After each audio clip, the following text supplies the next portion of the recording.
రోమీలకు రాసిన పత్రిక 9వ అధ్యాయము 5వ వచనాన్ని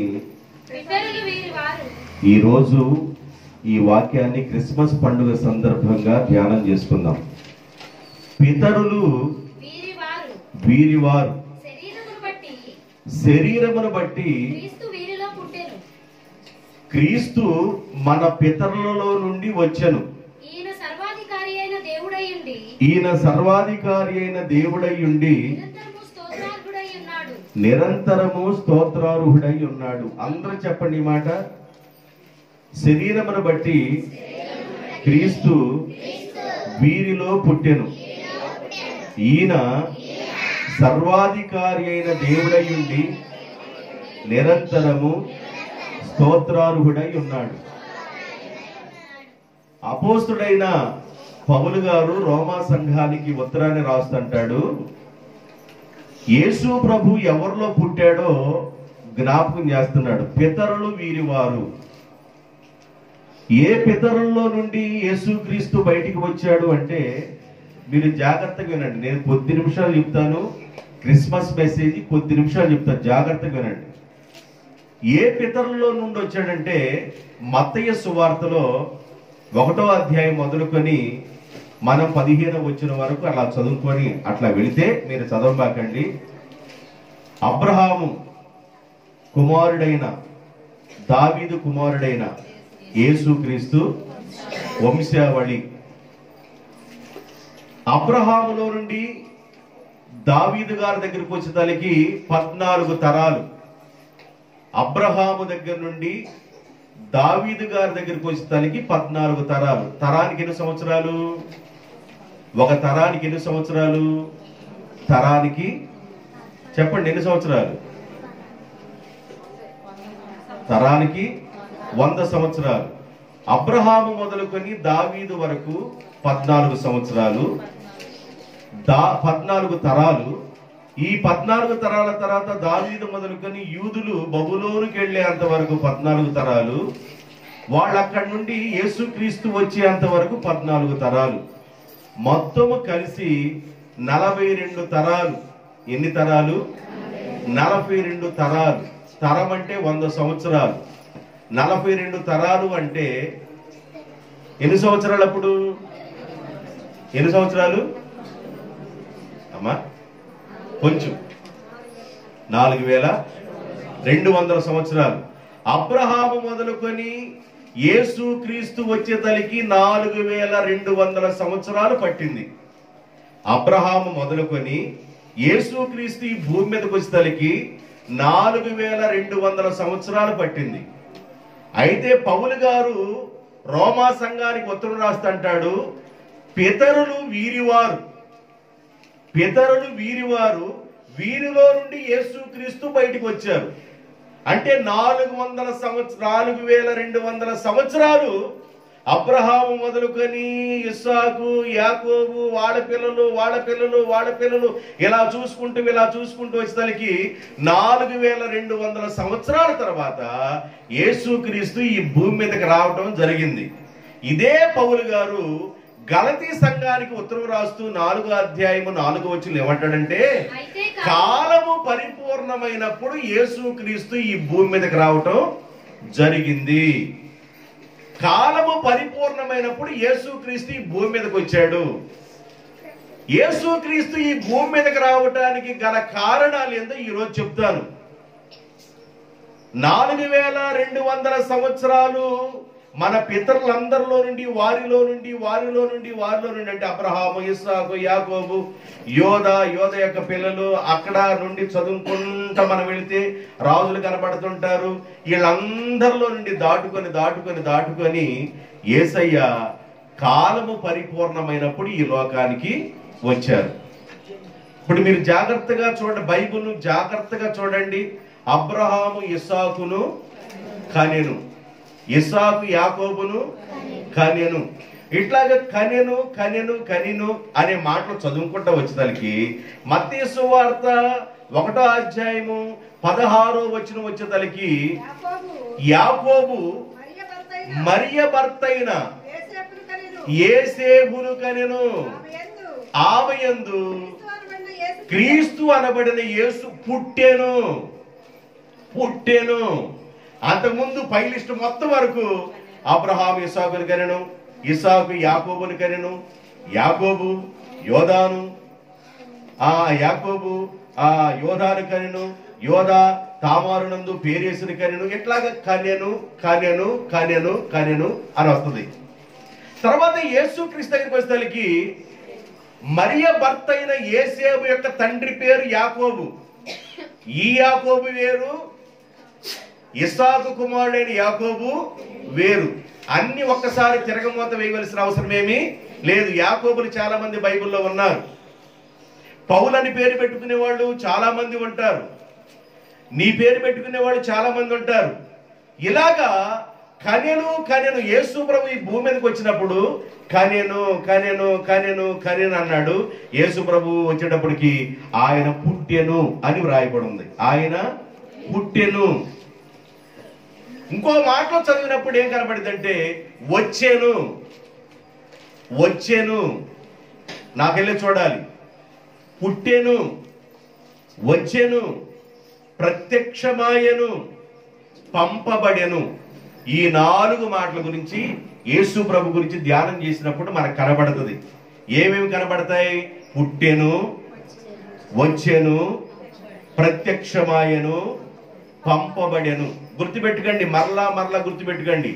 యేసు ప్రభుని గురించి చదువుతున్నప్పుడు ఆయన పంపబడెను, ఆయన ప్రత్యక్షమాయను, ఆయన పుట్టెను, ఆయన వచ్చెను అని ఉంటది. ఎంతవరకు క్లియర్? యేసు ప్రభు ఈ భూమి మీదకి ఎందుకు వచ్చారు? కాలము పరిపూర్ణమైనప్పుడు, అంటే 4200 సంవత్సరాలు గడిచిన తర్వాత మన పితరులు వీరివారు, వీరిలో నుండి యేసు ప్రభు బయటకు వచ్చాడు. ఈ యేసు ప్రభుని గురించి పౌలు గారు రోమా సంఘానికి ఉత్తరం రాస్తుంటాడు. అమ్మ ఇటు చూడండి రా, నాన్న ఇటు చూడండి. ఒక్క అర్ధగంట అటు ఇటు వెళ్ళి కూర్చున్నా, ఇటు తిరిగి అర్ధగంట ఓపిక పట్టండి. ఈయన సర్వాధికారి అయిన దేవుడై ఉన్నాడు. యేసుక్రీస్తు ఎవరంట? ఎవరిలో నుండి వచ్చాడు ఈ సర్వాధికారి? మన పితరుల్లో నుండి వచ్చాడు. 4200 సంవత్సరాలు గడిచిన తర్వాత మన పితరుల్లో నుండి వచ్చిన యేసుక్రీస్తుని పౌలు గారు ఏమంటాడంటే సర్వాధికారి అయిన దేవుడు. ఈయన ఏం చేశాడంటే భూమి మీదకి వచ్చిన తర్వాత ఉపమాన రీతిగా వాక్యాలు బోధిస్తున్నాడు. జాగ్రత్తగా వినాలి. ఉపమాన రీతిగా వాక్యాలు బోధిస్తున్నాడు. ప్రజలకు అర్థమయ్యే రీతిలో వాక్యాన్ని బోధిస్తున్నాడు. ప్రజలకు ఎలా అర్థం కావాలి? సింపుల్ గా ప్రజలకు ఎలా అర్థం కావాలి? ఒడ్డు తూరు పోత పోసేవాడి దగ్గరికి వెళ్ళిపోయి గట్టి గింజలు ఏమన్నా రాజ్య సంబంధులు, తాలు గింజలు ఏమన్నా అగ్గిల్లోకి వెళ్ళే సంబంధులు అని చెప్పాడు. ఇంకా ప్రజలకు అర్థమయ్యేదని చెప్పాడు. గొర్రెలు ఏమన్నా దేవుని సంబంధులు, మేకలు ఏమన్నా దురాత్మ సంబంధులు అని చెప్పాడు. గోధుమలు ఏమన్నా దేవుని సంబంధులు, గురుగులు ఏమన్నా దుష్టుడి సంబంధులు అని చెప్పాడు. ప్రజలకు అర్థమయ్యే రీతిలో ఉపమాన రీతిగా బోధించాడు. ఉపమానాలు చెప్పకుండా ఆయన ఏ ప్రసంగాలు చెయ్యలేదు. ప్రజలకు ఎలా అర్థం కావాలి, ఏ విధంగా చెబితే ప్రజలకు అర్థమైంది? కొంతమంది షు అనగలే అసలుకి దాని వెనక ఎంత ఉందో అంత లాక్కోగలరు. కొంతమందికి చెప్పిందే 10 సార్లు చెబితే అర్థమైంది, కొంతమందికి 100 సార్లు చెబితే అర్థమైంది. అందరికీ అర్థమయ్యే కోణంలో దేవుని యొక్క వాక్యాన్ని ఉపమాన రీతిగా బోధించాడు మన ప్రభువైన యేసుక్రీస్తు. సర్వాధికారి అయి ఉన్న దేవుడు అందరికి అర్థమయ్యే రీతిలో బోధించాడు. ఈయన గురించి బైబిల్ ఏం చెబుతుందంటే సర్వాధికారి అయిన దేవుడు. అయితే ఈయన ఉపమానాలు చెప్పి తన ఊరు వెళ్ళాడు, తన సొంత గ్రామం వెళ్ళాడు. మత్తయి సువార్త 13వ అధ్యాయము 53 నుండి 56 వరకు యేసు ఉపమానాలు చెప్పి ముగించిన తరువాత, ఆయన ఉపమానాలు చెప్పి చాలించిన తర్వాత అక్కడ నుండి వెళ్ళి సొంత దేశానికి వచ్చి సమాజ మందిరములలో బోధించుచూ ఉండెను. ఆయన బోధిస్తున్నప్పుడు సమాజ మందిరంలో సొంత ఊరు వాళ్ళు ఆశ్చర్యపడి ఈ బోధయు ఈ జ్ఞానమును ఈ చేసే ఈ అద్భుతాలు, ఆయన ప్రార్థన చేస్తుంటే అద్భుతాలు జరుగుతున్నాయి. ఈ అద్భుతాలను, ఈ జ్ఞానమును, ఈ బోధయు ఇతనికి ఎక్కడ నుండి వచ్చినాయి అని ఆ సొంత ఊర్లో ఉన్న ప్రజలు ఏమనుకున్నారంటే, యేసు ప్రభు యొక్క తండ్రి వడ్రంగి పనివాడు కదా, ఈయన వడ్లవారి కుమారుడు కదా, ఇతని తల్లి పేరు మరియ కదా, యాకోబు యోసేపు వీళ్ళ సహోదరులు కదా, వాళ్ళ సిస్టర్స్ కూడా ఉన్నారు కదా మన మధ్య, వాళ్ళ బ్రదర్స్ కూడా ఉన్నారు కదా మన మధ్య, ఈయనకి జ్ఞానం ఎక్కడి వచ్చింది, ఎంత క్లియర్ గా ఎలా బోధ చేయగలుగుతున్నాడు, ఇన్ని అద్భుతాలు ఎలా జరుగుతున్నాయి అని ఆశ్చర్యపడ్డారు. గాని ఏదో ఈయన మాయిల మరాఠీ లాగుంది వ్యవహారం అని అభ్యంతర పడ్డారంట. ఏం చేశారు? ప్రజలు ఎవరు ముందు చెయ్యి అంటారు, తర్వాత ఎయ్యి అంటారు. యేసు ప్రభుని మట్లాది వారం చెయ్యి అన్నారు, ఈస్టర్ రోజు ఎయ్యి అన్నారు. ప్రజలు మైండ్ సెట్ అలాగుంటది. ప్రజలు ముందు ఏమనుకుంటారంటే, ఈయనకి జ్ఞానం ఎక్కడి నుండి వచ్చింది, ఈయన ఇంత క్లియర్ గా ప్రసంగం ఎలా చేయగలుగుతున్నాడు, ఈయన ద్వారా అద్భుతాలు ఎలా జరుగుతున్నాయి అని అనుకున్నారు. కానీ అభ్యంతర పడ్డారంట. బైబిల్లో ఏం రాయబడిందంటే, సర్వాధికారి అయిన దేవుడు, మన పితరుల వీరివారు, వీరిలో నుండి యేసు ప్రభు బయటకు వచ్చాడు. ఈయన సర్వాధికారి అయి ఉన్న దేవుడు. సర్వాధికారిగా ఉన్న దేవుడు వాళ్ళ సొంత జనాంగం దగ్గరికి వెళ్ళి వాక్యం చెబుతుంటే అభ్యంతర పడ్డారంట. ఏం చేశారు? సర్వాధికారి అయిన దేవుడిగా వాళ్ళు గుర్తించలేకపోయారు. ఆయన సర్వాధికారి ఉన్న దేవుడిగా గమనించలేకపోయారు, గుర్తించలేకపోయారు. అందుకని ఏమన్నాడంటే, సొంత ప్రవక్త అయిన స్వదేశములో ఘనత పొందడు అని అక్కడ రాయబడింది. జాగ్రత్తగా వినండి, మిమ్మల్ని చిన్నగా వాక్యంలో తీసుకెళ్తాను, జాగ్రత్తగా వినండి. యేసు ప్రభు యొక్క పుట్టుకు కారణాలు చెబితే మీకు అర్థమైంది. ప్రతి క్రిస్మస్కి ఏం చెప్పుకుంటాం. అయితే రోమా సంఘంతో పౌలు అంటాడు, పితరులు వీరివారు, మన పితరులు వీరివారు ఎక్కడి నుండి? అబ్రహాము దగ్గర నుండి యేసయ్య పుట్టేంత వరకు 4200 సంవత్సరాలు, అనగా 42 తరాలు. మీరు గుర్తుపెట్టుకోవాలి క్లియర్ గా. ఎన్ని తరాలు? 14. అబ్రహాం మొదలుకొని దావీదు వరకు 14, దావీదు మొదలుకొని యూదులు బబులోనికి వెళ్ళేంత వరకు 14, యూదుల బబులోన్లో నుండి వాడు తిరిగి వచ్చిన తర్వాత యేసు ప్రభు పుట్టిన కాలానికి 14, దట్ ఈజ్ ఈక్వల్ 42 తరాలు. 42 తరాలు అనగా 4200 సంవత్సరాలు. 4200 సంవత్సరాల తర్వాత కాలము పరిపూర్ణమైంది కనుక యేసు క్రీస్తుని దేవుడి లోకానికి పంపేను, పుట్టేను, ప్రత్యక్షమాయను, వచ్చెను అనే పదాలు రాయబడి ఉంటాయి. పంపబడ్డాడు ఈయన. పంపబడ్డ దేవుడు గురించి బైబిల్ ఏం చెబుతుందంటే, సర్వాధికారి. ఏ దేవుడు అంటే ఈ దేవుడు సర్వాధికారి. సర్వాధికారి అయిన దేవుడు మనం ఆరాధించే దేవుడు, సర్వ సృష్టికర్త మనం ఆరాధించే దేవుడు. ఇంత గొప్ప దేవుడు సొంత జనాంగం మధ్యకి వెళ్ళిపోయి బోధ చేస్తే ప్రజలంట ఆశ్చర్యపడ్డారు. ఈయనకి జ్ఞానం ఎక్కడి నుండి వచ్చింది, ఈయనకి బోధ ఎక్కడి నుండి వచ్చింది, ఈయనకి అద్భుతాలు ఎక్కడి నుండి వచ్చింది అని ఆశ్చర్యపడి అభ్యంతర పడ్డారు. అయితే యేసు ప్రభు ఈ భూమి మీదకి ఎందుకు వచ్చాడో ఒక 4 పాయింట్లు చెప్పేసి నేను ముగించేస్తాను. మత్తయి సువార్త దానిలోకి వెళ్ళబోయే ముందుగా ఒక 2 రిఫరెన్స్లు చూపిస్తాను చూడండి. ఏప్రిల్ రాసిన పత్రిక 7వ అధ్యాయం 18వ వచనం, ఏప్రిల్ రాసిన పత్రిక 7వ అధ్యాయం 18వ వచనం, 2 తిమోతి రాసిన పత్రిక 2:8వ వచనం తీసుకోండి. 2 వచనాలు చదవండి. హెబ్రీయులకు రాసిన పత్రిక 7:18 ఒకళ్ళు తీసుకోండి, 2 తిమోతి 2:8 ఒకళ్ళు తీసుకోండి. చదవాలి. ఆ ధర్మశాస్త్రము దేనికి సంపూర్ణ సిద్ధి. జాగ్రత్త వినండి. ధర్మశాస్త్రం అంటే ఏంది? పాత నిబంధన. దేనికి సంపూర్ణ సిద్ధి కలుగు చేయలేదు గాని ముందు ఇయ్యబడిన ఆజ్ఞ బలహీనమైనందున దుష్ప్రయోజనమైనందును అది విచారణ చేయబడి ఉన్నది. అంతకంటే శ్రేష్టమైన నిరీక్షణ దాని వెంట ప్రవేశపెట్టబడెను. దీని ద్వారా దేవుని యొద్దకు మనము చేరుచున్నాము. మరియు యోధా గోత్రములో నుండి యేసుక్రీస్తు పుట్టెను. అక్కడ మనకు రాయబడి ఉంటది ఎబ్రీ రాసిన పత్రికలోనే, ఆయన యోధా గోత్రములో నుండి యేసుక్రీస్తు పుట్టెను అనే విషయాలు మనకు కనబడతాయి. ఆ పత్రికలో మీరు తర్వాత చదవండి. 2వ అధ్యాయం 8వ వచనం తిమోతి రాసిన పత్రికలో ఏం రాయబడిందంటే, నా సువార్త ప్రకారము దావీదు సంతానములో యేసయ్య పుట్టెను. చాలు. ఆయన యోధా సంతానములో నుండి వచ్చాడు, దావీదు సంతానములో నుండి పుట్టెను. యోధా సంతానములో నుండి పుట్టెను, దావీదు సంతానములో నుండి పుట్టెను. ఇప్పుడు నేను మరియమ్మ గర్భం ధరించి యేసుక్రీస్తును జన్మనిచ్చింది. ఆయన పుట్టెను, పుట్టెను, పుట్టెను, ప్రత్యక్షమాయను, వచ్చెను, పంపబడెను అన్ని భాగాలు అక్కడక్కడ కనబడతాయి. అన్ని భాగాలు మీకు ఇప్పుడు నేను చూపించలేను. అందువల్ల ఆయన పుట్టాడు. ఎందుకు పుట్టాడు యేసు ప్రభు? కాలము పరిపూర్ణమైనప్పుడు యేసు ప్రభు ఎందుకు ఈ భూమి మీదకి వచ్చాడు? ఆ టాపిక్ చెప్తాను. ఆ టాపిక్ ఏంటంటే మత్తయి సువార్త 1వ అధ్యాయము 21వ వచనం. మత్తయి సువార్త 1వ అధ్యాయము 21వ వచనం. ఆమె ఒక కుమారుని కనును, తన ప్రజలను వారి పాపముల నుండి ఆయనే రక్షించును, కనుక ఆయనకి యేసు అని పేరు పెట్టబడును.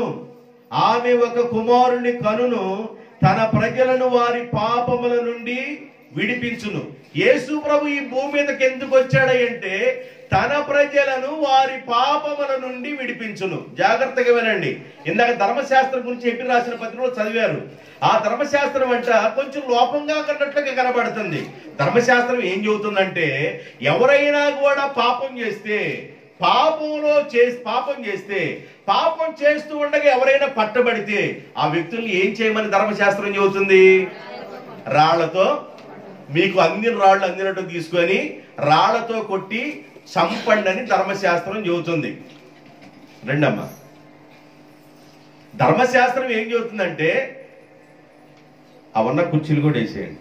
లైవ్ ఆఫీస్ కొంచెం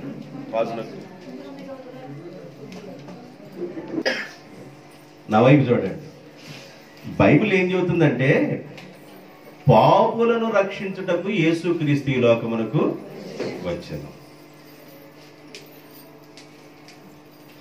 పాపం చేసిన వాళ్ళ ధర్మశాస్త్రం ఏం చెబుతుందంటే రాళ్లతో కొట్టి చంపండి. ఎవరైనా తప్పు చేస్తే రాళ్లతో కొట్టి చంపబడుతున్నారు. అది ఇప్పుడు లేదు కనుక ఎవరిష్టం పేరు చెప్పండి, ఎవరిష్టం బయట. నా ఇష్టం నేనే తిరుగుడైన తిరుగుతా, నా ఇష్టం నేను ఆగుతా, నా ఇష్టం నేను తిరుగుతా, నా ఇష్టం నేను ఆగుతా. ఇక వాళ్ళకి ఇక ఎవరు ఏమి చెప్పలేరు. అమ్మ రండి, అందరికి కుర్చీలు ఉన్నాయి, సరిపోయినాయా?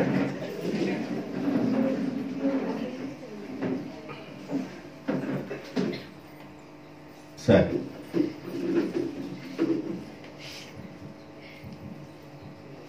తన ప్రజలను వారి పాపముల నుండి విడిపించును. యేసు ప్రభు ఎందుకు ఈ భూమి మీదకి వచ్చాడంటే ప్రజలు పాపం చేస్తూ ఉన్నారు.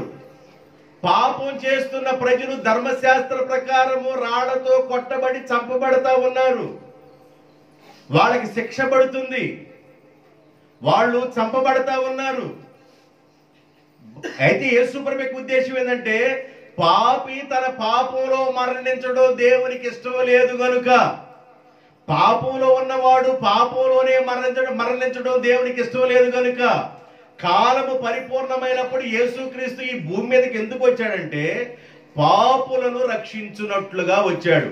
మోషే ధర్మశాస్త్రం ఏం చెబుతుందంటే ఎవరైనా పాపం చేస్తే వాళ్ళని రాళ్లతో కొట్టి చంపండి అని మోషే ధర్మశాస్త్రం చెబుతుంది. ఒకవేళ నీ చెంప మీద కొడితే లాగి ఇంకో చెంప మీద కొట్టని చెబుతుంది. ఒకవేళ ఓ పన్నుడ కొడితే 36 పళ్ళు ఒడగొట్టని చెబుతుంది. పంటికి పన్ను, కంటికి కన్ను, చెంపకి చెంప చెళ్ళు మనిపించని ధర్మశాస్త్రం చెబుతుంది. అయితే ధర్మశాస్త్రం ప్రకారం నీతి నెరవేరటం లేదు. అందువల్ల కాలము పరిపూర్ణమైనప్పుడు 4200 సంవత్సరాల తర్వాత మన పితరులు వీరివారు గనుక అబ్రహాం మొదలుకొని దావీదు వరకు 14 సంవత్సరాలు, దావీదు మొదలుకొని యూదులు బబులోనికి వెళ్లే వరకు 14 సంవత్సరాలు, వారు అక్కడి నుండి యేసుక్రీస్తు వచ్చేందుకు 14 సంవత్సరాలు, అన్ని 14 తరాలు. ఈ తరాలన్నీ కలిపి 42 తరాలు. 42 తరాలు అంటే 4200 సంవత్సరాలు. 4200 సంవత్సరాల వరకు కూడా ధర్మశాస్త్ర ప్రకారం ప్రజలు కొట్టబడుతూనే ఉన్నారు.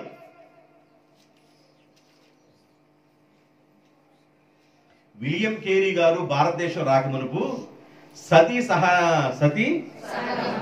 సహగమనం, మీకు అంతా బాగా గుర్తుంది, నాకు కొంచెం నోరు జరగట్లా. సతీ సహగమనం. భర్త చనిపోతే ఏం చేయాలి? బతికున్న భార్యని కూడా తీసుకెళ్ళి,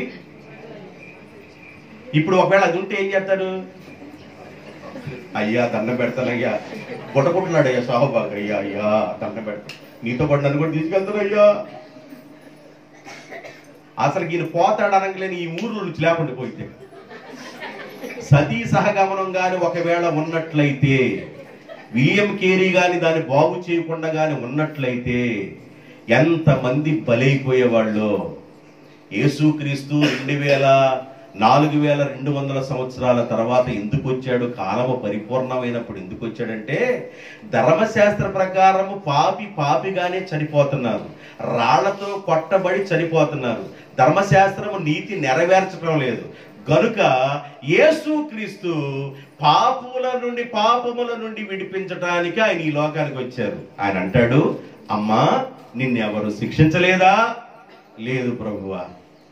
రాళ్లతో రకంగా కొడతా ఉన్నారు, ఎవరు నేను శిక్షించలేదంటే చచ్చిపోయేటట్టున్నాను ప్రభువా అన్నాడు.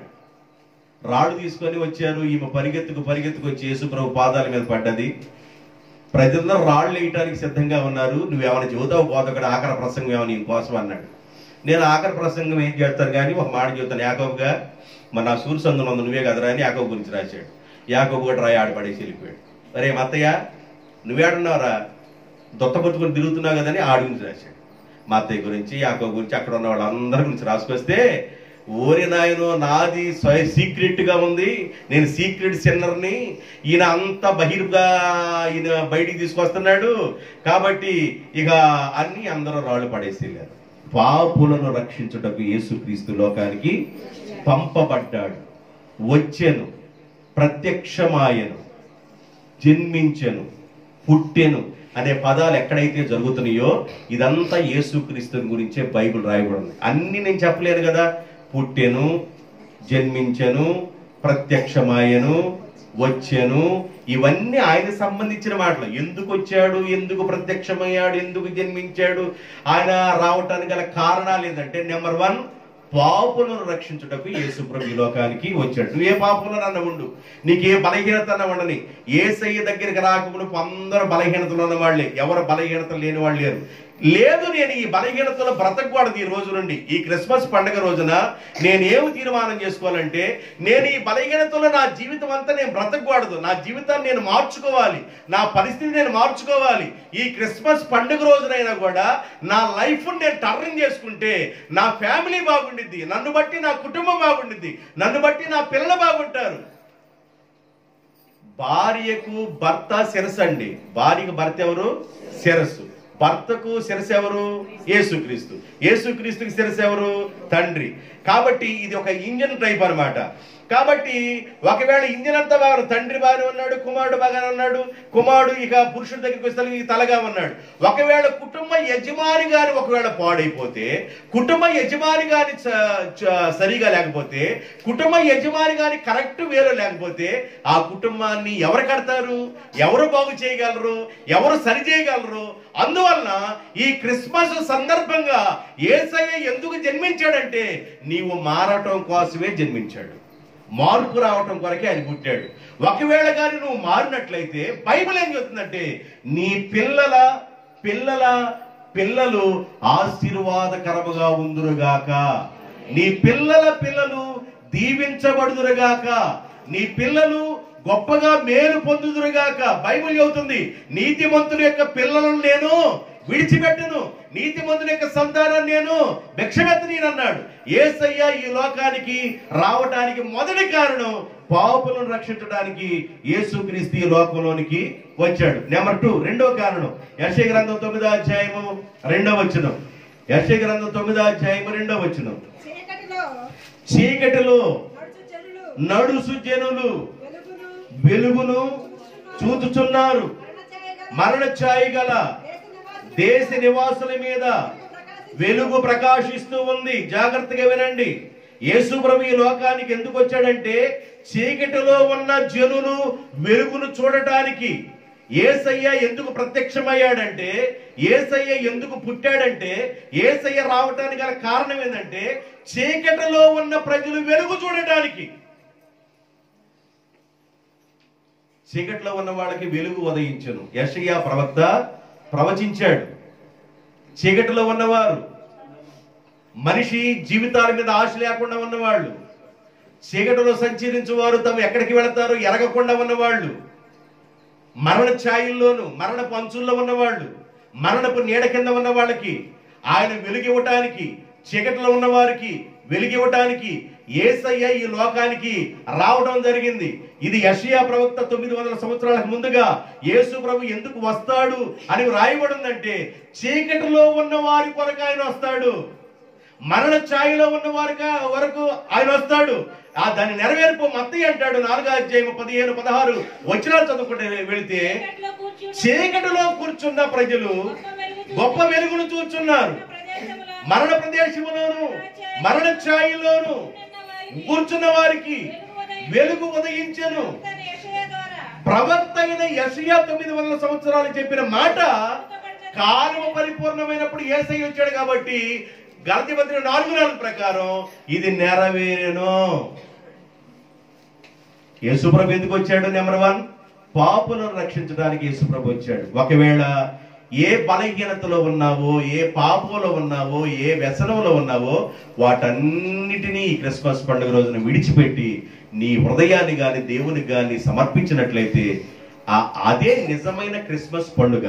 రెండోది, ఒకవేళ నువ్వు ఎంతకాలం నుండి చీకటిలో ఉంటున్నావో, ఎంతకాలం నుండి మరణపు నీడల కింద ఉంటున్నావో, ఒక వ్యక్తిని అడిగి చెప్తారు, ఎన్నోసార్లు నన్ను మరణం దాటిపోయింది, ఫలానా టైంలో నాకు మరణం రావాల్సింది, ఫలానా బస్సు ఎక్కేటప్పుడు నాకు మరణం రావాల్సింది, ఫలానా ట్రైన్ ఎక్కేటప్పుడు మరణం రావాల్సింది, ఫలానా నేను దండం మీద బట్టలు ఆరేసినప్పుడు అప్పుడు మరణం రావాల్సింది, కరెంట్ దానికి ఆనుకొని ఉంది. ఇలాగ ఎన్నోసార్లు మరణము ప్రతి మనిషి మీద దాటి వెళ్ళిపోతుంది. ఘనమైన వ్యక్తులు మొత్తం కరోనా వచ్చినప్పుడు అని అమాహేమీలు డబ్బున్న వాళ్ళు అనేకులు దాటిపోయారు. కరోనా అందరం దాటిపోయింది. కరోనా అందరం దాటిపోయింది. సున్నమే చల్లలా ఇంటి చుట్టూ, మా ఇంటి చుట్టే చల్లారు. మా ఇంటి చుట్టూ సున్నం చల్లితే ఎవరు రావట్లే మా దగ్గరికి. వీళ్ళున్న వాళ్ళు ఉండకుండా ఆనంద ప్రసాద్ అని వీళ్ళందరూ ముందుగానే ఏం చేయించుకున్నారు, వీళ్ళు టెస్ట్ చేయించుకున్నారు. మేము ఎక్కడి నుంచి వైజాగ్ నుండి వస్తున్నాం, రాజమండ్రిలోనో ఇది దాటిన తర్వాత అన్నం తింటున్నాం. వీళ్ళకి సెలకి మెసేజ్ వచ్చింది అనిల్కి ఉంది అని. మనసు ఏమైపోద్దో, వికారం అయిపోద్దో, బాధపడుతుంటాడేమోనని అనిల్ తినే అన్నంలో నుండి 4 ముక్కలు తీసుకొని నేను వేసుకొని నేను తిన్నా, తన ధైర్యపరచడం కోసం. డోంట్ వరీ, ఏం బాధపడాల్సిన అవసరం లేదన్న. క్వారంటైన్కి వెళ్ళాలన్నారు, బండి ఎక్కన్నా, నన్ను గట్టిగా బొట్టుగా అన్న. ఎత్తే నాకు కూడా రావాలా, నీకొత్తే నాకు కూడా రావాలా, రాని దాని విధానం చూసుకుందామని తీసుకుని వెళ్ళా. అక్కడికి వెళ్ళా, క్వారంటైన్కి ఎన్నోసార్లు వెళ్ళా, 2-3 సార్లు వెళ్ళా. రాని అసలు లోపలికి వెళ్ళాను నేను. నీకొస్తే నాకు కూడా రావాలా.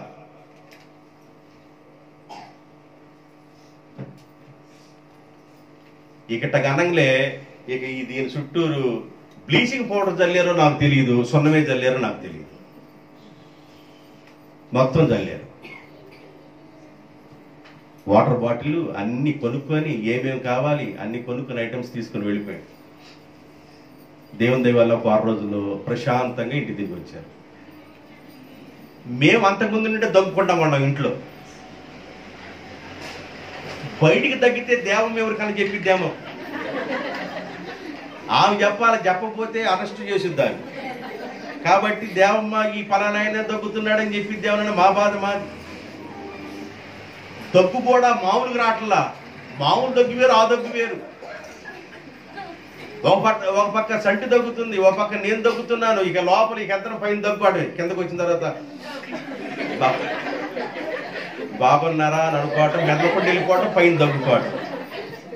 జ్వరం వస్తే డాక్టర్ దగ్గరికి వెళ్ళడానికి భయము. కానీ చంద్ర చేతులు పట్టుకొని అనేక మందికి ఇంజక్షన్లు చేసి ఆ టైంలో కూడా దేవుడు ఆ చంద్ర గారిని కాపాడుదుగా. ఎంతో మందికి వైద్యం చేశాడు, ఎంతో మందికి వైద్యం చేశాడు చేతులు పట్టుకొని. పెద్ద పెద్ద ఎమాహేమీలు పెద్ద పెద్ద హాస్పిటల్లో చూపించుకొని అనేక మంది దాటి వెళ్ళిపోయారు. చెప్తున్నాను జాగ్రత్తగానండి. మరణ ఛాయలో ఉన్న వాళ్ళ మీద కూడా వెలుగు ప్రకాశిస్తూ ఉంది. చీకటిలో ఉన్న వారి మీద వెలుగు ప్రకాశిస్తుంది. యేసయ్య ఈ లోకానికి రావడానికి గల కారణం ధర్మశాస్త్రం నెరవేర్చని కార్యాన్ని ఆయన నెరవేర్చడానికి ఈ లోకానికి వచ్చాడు. ధర్మశాస్త్రం ఏం చెబుతుందిరా బాబు అంటే, పాపము చేసిన వాళ్ళని రాళ్లతో కొట్టి చంపండి, చెంప మీద కొట్టిన వాళ్ళని చెంప మీద కొట్టండి, పన్నుల కొడితే 36 పళ్ళు ఎరగొట్టు, కన్ను పీకితే 2 కళ్ళు పీకని ధర్మశాస్త్రం చెబుతుంది. యేసయ్య దాన్ని నెరవేర్చడానికి వచ్చాడు, ప్రత్యక్షమయ్యాడు, జన్మించను, పుట్టెను, కనెను. ఈ భాగాలు ఎక్కడన్నా చదువుకుంటున్నప్పుడు యేసు ప్రభు గురించి చాలా ముత్యాలు, ఆణిముత్యాలు లాంటి మాటలు కనబడతాయి. ఒక మాట ఏంటంటే పాపంలో నుండి విడుదల ఇవ్వటానికి వచ్చాడు. రెండోది ఏంటంటే చీకటిలో ఉన్న నీకు వెలుగునివ్వటానికి వచ్చాడు. ఎంతకాలము నుండి ఒకవేళ చీకటిలో ఉన్నావో నాకు తెలియదు.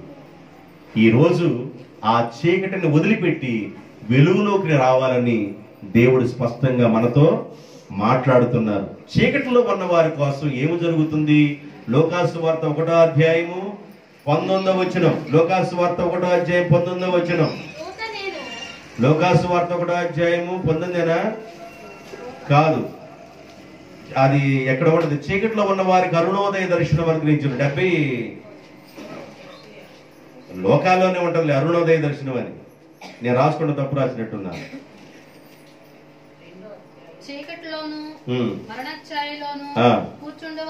ఎన్నో వచ్చిన అది 79. నేను 19 నేను రాశాను. 79 అమ్మా. వెలిగించుటకై మహావాత్సల్యమును బట్టి పైనుండి ఆయన మనకు అరుణోదయ దర్శనమును అనుగ్రహించెను. ఏ దర్శనం అంట? అరుణోదయ దర్శనం. అరుణోదయం అంటే సంధ్యాకాలమా, ఉదయకాలమా? అరుణోదయం. ఉదయకాలం ఎలాగైతే సూర్యుడు ఉదయిస్తున్నప్పుడు ఎంత వెలుతురు వస్తూ ఉంటుందో, యేసు ప్రభు అన్నాడు, యేసు ప్రభు రాక వలన అరుణోదయ దర్శనం కలిగింది. అంటే అరుణోదయ దర్శనం వలన చీకటంతా, రాత్రంతా ఉన్న చీకటి మొత్తం పారిపోతుంది. యేసు ప్రభు ఈ భూమి మీదకి రావడానికి గల రెండవ కారణం ఏంటంటే నీకు అరుణోదయ దర్శనాన్ని అనుగ్రహించడానికి వచ్చాడు. చీకటిని వెళ్ళగొట్టడానికి వచ్చాడు. మరణ ఛాయలు నీడలు నీ మీద నుంచి వెళ్ళగొట్టడానికి వచ్చాడు. ఎన్నోసార్లు మరణపు నీడలు నిన్ను దాటి వెళ్ళిపోయినాయి. వాటన్నిటిలో నుండి నిన్ను వాటన్నిటిలో నుండి మనల్ని తప్పించి మనల్ని రక్షించడానికి ప్రభు అయిన యేసుక్రీస్తు ఈ భూమి మీదకి రావటం జరిగింది. మూడో విషయం చెప్తాను. యెషయా గ్రంథం 42:6 వచనం. యెషయా గ్రంథం 42:6 వచనం. గుడ్డివారి కన్నులను తెరుచుటకును, బంధింపబడిన వారిని వెలుపలకు తెచ్చుటకును, చీకటిలో నివసించు వారిని బందీ గృహములో నుండి విడిపించుటకును యెహోవానగు నేనే నీతి విషయములలో నిన్ను పిలిచి నీ చేయి పట్టుకొని ఉన్నాను, నిన్ను కాపాడి ప్రజల కొరకు నిబంధనగా నిలబెడతాను. యెషయా ప్రవక్త యేసయ్యను గురించి ప్రవచిస్తున్నాడు. యెషయా ప్రవక్త ప్రవచిస్తున్నాడు. ఏమని ప్రవచిస్తున్నాడంటే యేసయ్య రాక ద్వారా చీకటి వెళ్ళిపోతుంది, యేసయ్య రాక ద్వారా అరుణోదయ దర్శనం కలుగుతుంది, యేసయ్య రాక ద్వారా పాపులకు రక్షణ కలుగుతుంది. యేసయ్య రాక ద్వారా గుడ్డి వారికి చూపు కలుగుతుంది. గుడ్డి వారికి ఏం కలుగుతుంది? నేను ఇక్కడ వాక్యం చదువుతున్నప్పుడు ఎరుకో పట్టణానికి యేసుప్రభు వెళుతున్నప్పుడు త్రోవ ప్రక్కన గుడ్డివారు ఉన్నారు. ఈ త్రోవ పక్కన గుడ్డివారు యేసయ్యని ఏమని పిలుస్తున్నారయ్యా అంటే, ఏమని పిలుస్తున్నారు? యేసుప్రభు ఎవరి కుమారుడని వాళ్ళకి అర్థమైంది. ఎవరికి అర్థమైంది? ఎవరికి అర్థమైంది? మనం ఏమై ఉన్నాం? మంచివారమై ఉన్నాం. అంటే గుడ్డితనం లేని వారమై ఉన్నాం. గుడ్డి వారికి వాక్యం అర్థమైంది. యేసయ్య దావీదు కుమారుడని, యేసయ్య యెషయా కుమారుడని, యేసయ్య అబ్రహాము కుమారుడని, యేసయ్య ఇస్సాకు కుమారుడని, యేసయ్య యాకోబు కుమారుడని, యేసయ్య యోదా కుమారుడని, యేసయ్య ఇలా చదువుకుంటూ వస్తే నైసోను సల్మాను కన్నా సల్మాను, రాహామునందు బోయాజును కన్నా బోయాజు, ఓబేదుని కనను, ఓబేదు యెషయను కనను, యెషయ దావీదుని కనను, దావీదు సొలొమోనుని కనను, సొలొమోను రెహబాముని కనను, రెహబాము ఆబాముని కన్నా, ఆబాము ఈబాముని కనను. ఒక్కొక్కళ్ళ దేవుడు ఎన్నుకొని 42 తరాల తర్వాత 4200 సంవత్సరాల తర్వాత కాలము పరిపూర్ణమైన తర్వాత యేసయ్య ఈ భూమి మీదకి ఎందుకు పంపబడ్డాడు, యేసయ్య ఈ భూమి మీదకి ఎందుకు ప్రత్యక్షమయ్యాడు, యేసయ్య ఈ భూమి మీదకి ఎందుకు వచ్చాడు, యేసయ్య ఎందుకు జన్మించాడంటే నెంబర్ 1 పాపంలో ఉన్న వారిని విడిపించడానికి, నెంబర్ 2 చీకటిలో ఉన్న వారికి అరుణోదయ దర్శనాన్ని అనుగ్రహించడానికి, నెంబర్ 3 గుడ్డి వారికి చూపునివ్వటానికి ఆయన వచ్చాడు. కాబట్టి దేవుని బిడ్డలారా, ఏ గుడ్డితనంలో మనం ఉన్నామో మనకు తెలియదు. బైబిల్ చెబుతుంది, ఈ యుగ సంబంధమైన దేవత ప్రజల మనోనేత్రములకు ఏం కలుగు చేస్తుంది? గుడ్డితనం కలుగు చేస్తుంది. వెలుగును చూడనీయకుండా గుడ్డితనం కలుగు చేస్తుంది. ఈ యుగ సంబంధమైన దేవత ప్రజల మనోనేత్రాలకు గుడ్డితనం కలుగు చేసింది. వాళ్ళు చేసేదే కరెక్ట్, నేనున్న బాటే కరెక్ట్, నా బాటే బైపాస్ రోడ్డు, నేనున్నదే కరెక్ట్ అంటారు. సామెతల గ్రంథం చెబుతుంది, నీ కరెక్ట్ గా అనిపిస్తున్న మార్గం తుదకది ఎక్కడికి తీసుకెళ్తుంది? తుదకది మరణమునకు తీసుకువెళ్తుంది. అందువల్ల మనోనేత్రములకు కలిగిన గుడ్డితనము నుండి విడిపించడానికి ప్రభు అయిన యేసుక్రీస్తు ఈ లోకానికి వచ్చాడు. జన్మ తరహా గుడ్డితనం ఉన్న వారిని బాగు చేయడానికి వచ్చాడు. మనోనేత్రాలకు సాతాను కలుగు చేసిన గుడ్డితనం నుండి విడిపించడానికి కూడా యేసయ్య ఈ లోకానికి వచ్చాడు. కట్లు కట్టింది సైతాను, కంటికి కనబడకుండా కట్లు కట్టింది. దేవుని యొక్క వాక్యాన్ని చదవనీయకుండా, దేవుని యొక్క వాక్యంలో ఉన్న వెలుగు ప్రకాశించనీయకుండా, దేవుని యొక్క వాక్యంలో ఉన్న మర్మాలు తెలియనీయకుండా సాతాను గుడ్డితనం కలుగు చేస్తుంది. ఆ కట్టుల నుండి విడిపించడానికి యేసయ్య ఈ భూమి మీదకి వచ్చాడు. బంధింపబడిన వారిని ఏ కట్టులతో బంధించబడి ఉన్నారో బంధించబడిన వారిని విడిపించడానికి ప్రభు ఈ లోకానికి వచ్చాడు. కట్టబడిన గాడిదని తీసుకురండి అన్నాడు. కట్టులు ఒప్పదీయండి అన్నాడు. ఎందుకు కట్టులు ఒప్పదీయండి అన్నాడంటే, గాడిద భారాలు మోసిద్ది, గాడిద మనిషికి పోల్చబడింది. భారాలు మోసే గాడిద మనిషికి పోల్చబడింది. పాప భారములు మోయిచున్న సమస్త జనులారా నా దగ్గరికి రండి, నేను మీకు రక్షణను, నేను మీకు మారు మనసును, నేను మీకు విశ్రాంతిని దయచేస్తాను. గుడ్డితనములో ఉన్న వారిని, బంధింపబడిన వారిని ఆయన విడిపించడానికి ఈ లోకానికి వచ్చాడు. 3 మాటలు గుర్తుపెట్టుకోవాలి. పాపంలో ఉన్న వారిని రక్షించడానికి వచ్చాడు, చీకట్లో ఉన్న వారిని కరుణోదయ దర్శనాన్ని కలుగు చేయడానికి వచ్చాడు, గుడ్డితనములో ఉన్న వారిని, బంధింపబడిన వారిని విడిపించడానికి యేసయ్య వచ్చాడు. దానికి అనుగుణమైన రిఫరెన్స్ చూస్తే ప్రొలాంగ్ అయింది కాబట్టి అంతవరకు గుర్తుపెట్టుకోండి. యెషయా గ్రంథం 61వ అధ్యాయం, యెషయా గ్రంథం 61వ అధ్యాయం 3వ వచనాన్ని చదువుదాం. సియోనులో దుఃఖపడే వారికి ఉల్లాస వస్త్రమును ధరింపజేయుటకును, బూడిదకు బదులుగా పూదండను ఇచ్చుటకును, దుఃఖమునకు ప్రతిగా ఆనంద తైలమును ఇచ్చుటకును, భారభరితమైన ఆత్మకు ప్రతిగా స్తుతి వస్త్రాన్ని ఇవ్వటానికి నేను వచ్చాను. యేసుప్రభు ఎందుకు వచ్చాడు? దుఃఖంలో ఉన్న వారికి ఓదార్పు, దుఃఖంలో ఉన్న వారికి ఉల్లాస వస్త్రం, దుఃఖంలో ఉన్న వారికి ఆనంద తైలము. ఆడ 3 మాటలు రాయబడి ఉంటాయి.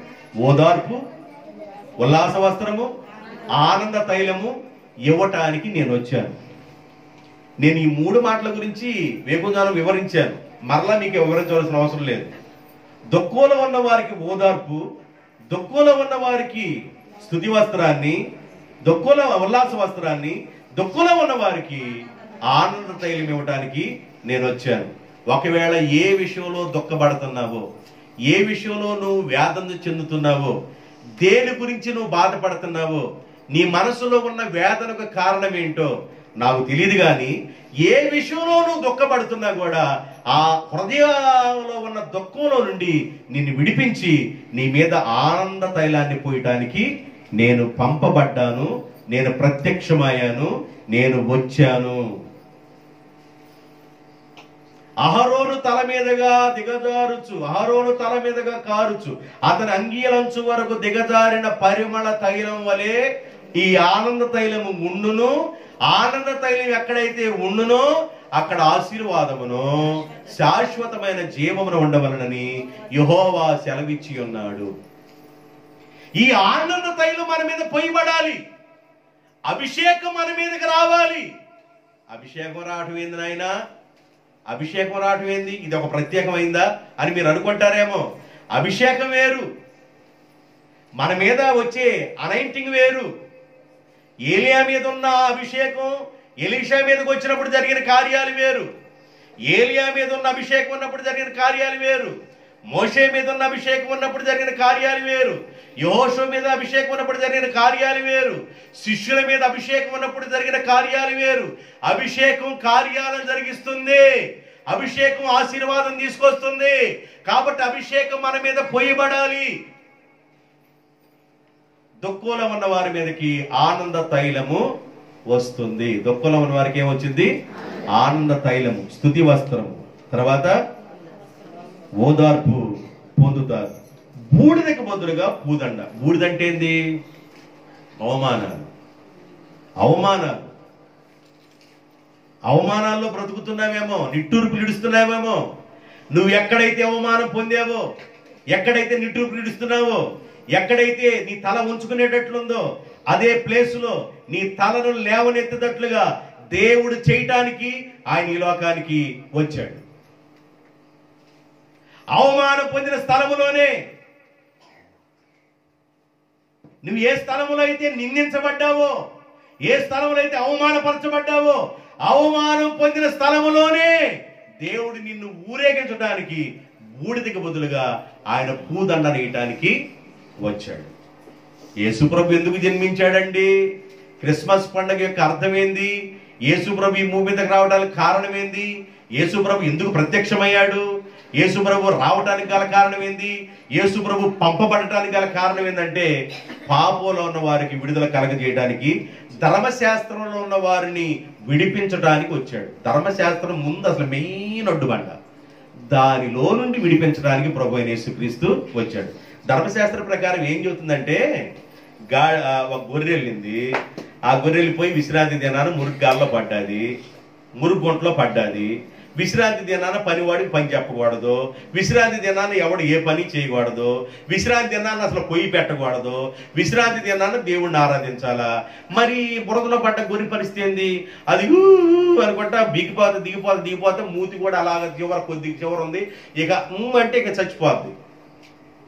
అప్పుడు యేసుప్రభు అన్నాడు, విశ్రాంతి దినం కదా ఈరోజు, మీలో ఎవరికైనా ఒక గొర్రె ఉన్న ఎడల అది మురుగు కొంట్లో పడితే అది అరుస్తా అయ్యా అయ్యా అని ఒకవేళ నిన్ను పిలిస్తే, రేపు తీస్తాలే, రేపు దాకా అయ్యా అని పిలువ అంటావా, తీస్తావా అని అడిగాడు. వీళ్ళు మౌనంగా ఉంటారు. వీళ్ళు మామూలు ముచ్చులు కాదు, కొండ ముచ్చులు. వీళ్ళకి అర్థమైపోయింది. అర్థమైపోయి తీస్తానంటే విశ్రాంతి దినాన్ని ఉల్లంఘిస్తానంటారేమో. మౌనంగా ఉంటే అతనికి మౌనం అన్నిటికీ అంగీకారం కదా. మౌనం చాలా డేంజరు. ఒక్కొక్క ఇంట్లో భర్త అసలు మాట్లాడకుండా ఒక 5 రోజులు ఉన్నాడు అనుకో, అంత మౌనం, అంత డేంజర్ ఇంకొకటి ఉండదు. భార్య ఒక 5 రోజులు మాట్లాడకుండా మౌన వ్రతం చేసింది అనుకో, అంతకంటే నరకం ఇంకోటి ఉండదు. మౌనం పెద్ద డేంజరు. కొంత కోపం వచ్చినప్పుడు ఇక నెలల సరబడి మాట్లాడరు. భార్య భర్తతో మాట్లాడరు, భర్త భార్యతో మాట్లాడరు, మౌన వ్రతం చేస్తుంటారు. పెద్ద డేంజర్ అది. కొంతమంది గలగలగల మాట్లాడుతుంటారు. వాళ్ళ దగ్గర ఏముండదు. కొంతమంది మౌనంగా ఉంటారు. మౌనంగా ఉన్నారని ఇట్లా తాకావు,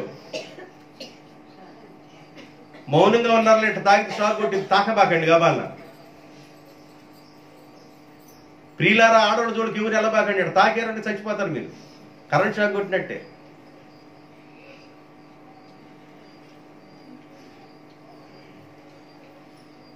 ఆ మధ్య ఒక అమ్మాయి అబ్బాయిని లవ్ చేసిందని చెప్పేసి, ప్రేమించిందని చెప్పేసి అబ్బాయిని నమ్మిస్తే ఈ అమ్మాయి చేసిన పనికి వాడు ఎక్కువగా ఇంకా ప్రేమలోకి వెళ్ళిపోతే ఈ పిల్ల ఏం చేసిందంటే, నేను వెళ్ళి బావిలో దూకుతున్నానని చెప్పేసి వెళ్ళిపోయి ఎగిరి దూకినట్టు యాక్షన్ చేసింది. దోకల చిన్నగా బావిలో ఉన్నాయి, మెట్లు ఉన్నాయి, మెట్ల మీద గోలా కూర్చుంది ఈ కోతి.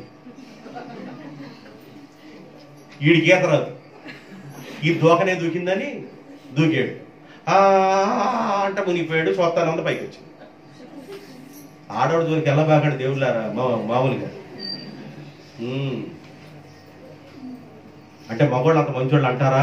అయ్యో మీరు మగవాళ్ళు కదా అంత మంచోళ్ళు అని చెప్పుకోండి, అంత ప్రసంగం చేస్తున్నాను. ఆడజోలు కూడా మీరు వెళ్ళబాకండి.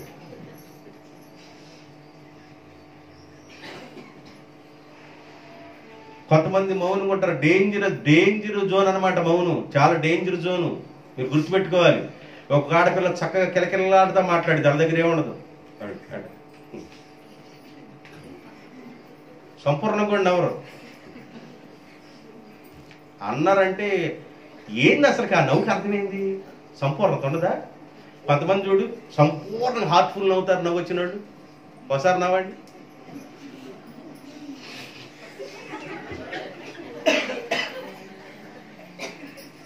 ఎక్కువ నవ్వాలి, ఇంటికి వెళ్ళడం. దేవునికి స్తోత్రం. సంపూర్ణంగా ఉండండి. పండగ రోజు కూడా కొంతమంది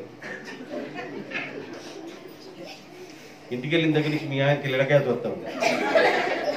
ఏందో చర్చికి వెళ్ళి వచ్చిన కాబట్టి ఏం పట్టిందని కానాల. చర్చికి వెళ్ళి పొద్దున వెళ్ళేటప్పుడు బాగానే ఉండే కిలకిల్లాడితే వెళ్ళేది. బయటకు వచ్చేటప్పుడు ఇట్టగా వచ్చేవి అన్నాడు అనుకో, ఏమి లేదు మౌన వరకు 5 రోజులు మాట్లాడబాక అన్నావు అనుకో, రేపు ఆదివారం నుంచి నాకు వెళ్ళబాకే. ఈ మౌన వ్రతం నేను పాడలేదు.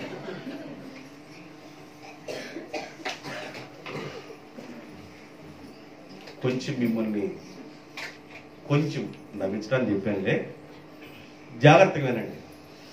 యేసు ప్రభు ఎందుకు వచ్చాడు ఈ భూమి మీదకి? ధర్మశాస్త్రాన్ని నెరవేర్చడానికి, పాపులను రక్షించడానికి, అరుణోదయ దర్శనము అనుగ్రహించడానికి, గుడ్డి వాళ్ళకి చూపు తెప్పించడానికి, అంటే యుగ సంబంధమైన దేవత కట్టిన మనోనేత్రాల గుడ్డితనం విడిపించడానికి యేసుప్రభు ఈ లోకానికి వచ్చాడు. తర్వాత చీకటి అయిపోయింది. దుఃఖంలో ఉన్న వాళ్ళకి ఓదార్పుని, ఉల్లాస వస్త్రమును, ఆనంద తైలం ఇవ్వటానికి వచ్చాడు. తర్వాత భారభరితమైన ఆత్మ ఉంటుంది. భారభరితమైన ఆత్మ అంటే పెనిన్న హన్నాని పోట్లాడుతున్నప్పుడు కలిగే ఆత్మ. పెనిన్న హన్నాని పోట్లాడుతున్నప్పుడు ఆమె మీద ఉన్న ఆత్మ అంత భారభరితంగా ఉంది. ఆ భారభరితమైన ఆత్మ వలన బయటికి కూడా ప్రార్థన చేయలేకపోతుంది, లోపల కుళ్ళిపోతుంది, లోపల వేదన చెందుతుంది. ఆమె వేదనలో ఏడుపే తక్కువ గాని కళ్ళంపటి నీళ్లు దారులా కారిపోతా ఉన్నాయి. బయటికి కూడా మాట్లాడలేని స్థితిలో ఉంది. లోలోపల మాట్లాడుకుంటూ ఉంది. భారభరితమైన ఆత్మను అర్థం చేసుకోలేని ఏలి దైవజనుడు అన్నాడు, తెల్లారిపాటి తాగి వచ్చావా, మొత్తు దిగిన తర్వాత వెళ్ళన్నాడు. అప్పుడు ఆమె ఒక మాట అనొచ్చు. నువ్వు ఏ మాట పడితే ఆ మాట మాట్లాడి నోరు ఎట్లా వస్తుంది? సన్నాసి మాటలు మాట్లాడతావు నువ్వు. నీ పిల్లలు అందుకని చెడిపోయింది అనాలా? శిలోహ మందిరంలో జనం ఎందుకు రావట్లేదు? చెడిపోయిన పంప అయిపోయింది అనాలా? చెడిపోయింది అయితే కదా అలా అంటానికి. అవి చెడిపోయింది కాదయ్యా. ఆమె ఏమందంటే, నా ఏలినవాడా, ఈ మనోవేదనకు దుఃఖానికి గల కారణం ఏంటంటే, నా వేదన నేను దేవుడితో చెప్పుకుంటానయ్యా, నా దుఃఖాన్ని నేను బయటికి కూడా వెల్లడి చేసుకునే స్థితిలో ఉన్నాను, నేను మనోవ్యాకులము గాలిన దానినై బాధపడుతున్నానయ్యా అని అంది. అక్కడున్న బలహీనతలు ఎత్తల. యాక్చువల్గా అక్కడ బలహీనతలు ఉన్నాయి, వాటిని ఎత్తల. దైవజనుడితో ఎలా మాట్లాడాలో ఆమె మాట్లాడింది. దైవజనుడిని ఎలా గౌరవించాలో ఆమె గౌరవించింది.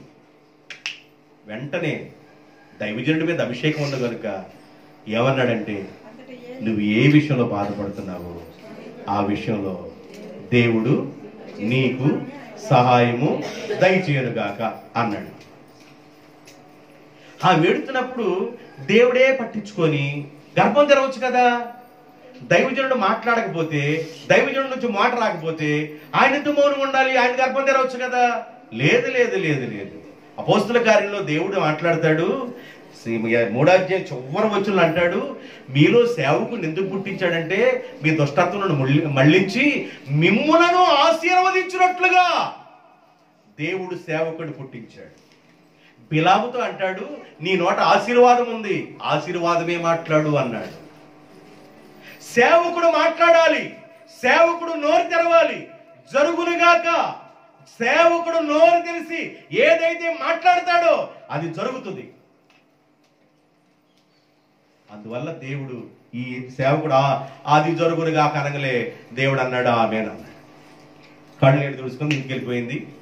ఆమె మనోదుఖం అంతా అక్కడ వదిలిపెట్టి ఇంటికి వెళ్ళిపోయింది. దేవుడు ఆమెను జ్ఞాపకం చేసుకున్నాడు. మనోదుఖం ఉంటుంది కొంతమందికి, మనోవేదన. పిల్లల మాట విననప్పుడు, ఎన్ని చెప్పినా మన రూట్లో లేనప్పుడు, ఎన్నో విషయాలు మనం చెబుతున్నా మన బాటలు లేనప్పుడు, ఒక తల్లి కార్చే కన్నీరు, ఆమె హృదయ వేదన, ఆమె హృదయంలో ఉన్న బాధ, ఆమె హృదయంలో పడుతున్న దుఃఖం నీకు అది అర్థమైతే తెలిసి. మనోవేదనకు కారణం, మనోవేదనకు ఏం లేదంట, మందు కూడా యేసు ప్రభువే దానికి మందు. మనోవేదనకు బైబిల్ చెబుతుంది, భారభరితమైన ఆత్మ అన్నాడు దాని నుండి విడిపించడానికి యేసుక్రీస్తు ఈ లోకానికి వచ్చాడు. ఫైనల్ మాట. ఇప్పుడు ఎన్ని మాటలు చెప్పాను? ధర్మశాస్త్రం నెరవేర్చడానికి వచ్చాడు, పాపులను రక్షించడానికి వచ్చాడు, అరుణోదయ దర్శనాన్ని కలుగు చేయడానికి, చీకట్లో ఒక వారికి అరుణోదయ దర్శనాన్ని కలుగు చేయడానికి వచ్చాడు, గుడ్డివారి కన్నులు తెరవడానికి వచ్చాడు, బంధించబడిన వారికి విడిపించడానికి వచ్చాడు, దుఃఖపడే వారికి ఓదార్పును కలుగు చేయడానికి, ఆనంద తైలం ఇవ్వడానికి, ఉల్లాస వస్త్రం ఇవ్వడానికి వచ్చాడు. ఇంకా దేనికి వచ్చారు? ఇప్పుడు చెప్పాను కదా, భారభరితమైన ఆత్మను ఉన్నవారికి విడుదల కలుగు చేయడానికి యేసు ప్రభు వచ్చాడు. యేసు ప్రభు ఈ భూమి మీదకి రాకమునుపు, యేసయ్య ఈ భూమి మీదకి రాకమునుపు దేవాలయము ఎలా ఉంది? యెరూషలేము దేవాలయం అంటే వ్యాపారపు కేంద్రముగా ఉంది. ఎట్లా ఉంది? దేవాలయం ఎలా ఉండాలి? దేవాలయముగా ఉండాలి. ఇది సకల మనుషులకు ప్రార్థనా మందిరం అనబడును అన్నాడు. కాబట్టి దేవాలయముగా లేదు. దేవాలయం పరిస్థితి చాలా దారుణంగా ఉంది. శృంగార దేవాలయం మందిరం దగ్గరికి పేతురు యోహాన్లు వెళ్ళక మునుపు వాళ్ళు కూడా శుద్ధి స్తోత్రాలు చెల్లించుకున్నారు, ఇంటికి వెళ్ళిపోతున్నారు, మళ్ళీ వస్తున్నారు, శుద్ధి స్తోత్రాలు, ఇంటికి వెళ్తున్నారు, శుద్ధి స్తోత్రాలు అంటున్నారు. అక్కడ కార్యాలు లేవు, దేవుడు లేడు. పేతురు యోహాన్లు అంటారు, నన్ను బయట పెట్టాడు, లోపల ఆరాధన చేసుకుంటున్నారయ్యా. నన్ను ఏమైనా బయట పెట్టారు, ఆ లోపల ఏమైనా పాటలు పాడుకుని సపల కొట్టుకుని